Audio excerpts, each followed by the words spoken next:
Literal na makulay ang buhay ng isang orange na sisiw na naging instant pet hanggang sa ito'y maging manok. Ang mga cute pets na yan sa report ni Mav Gonzalez.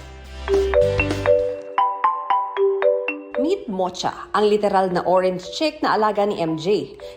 Inakala nga raw ng mga magulang ni MJ na isang linggo lang ang buhay ni Mocha. Pero kalaunan, unti-unting lumabas ang tunay nitong kulay.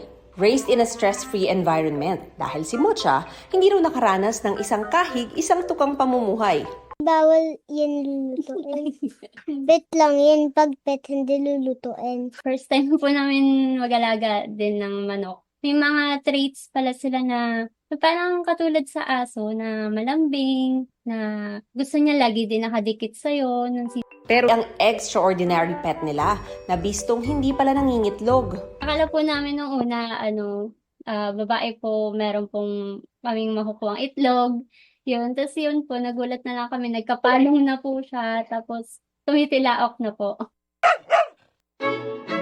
Sa bahay naman ng fur mom na si Joanne, tila may kumakatok. Tao po, aso po. Ang bisita ang alaga niyang si Luna na hindi na kailangang pagbuksan. Nakakapagbukas na nga ng gate, nagyaya pa ng bisita. Sa Camarines Norte naman, may chill na mga kuting. Tila ginawang higaan ang likod ng kanilang amo na si JP. Perfect companion habang nagmo-movie marathon. Ang kanyang Meow V Buddies, dagdag na member sa kanilang fur fam na talagang mababait raw at malambing. Para sa GMA Integrated News, Mav Gonzalez, nakatutok, 24 oras.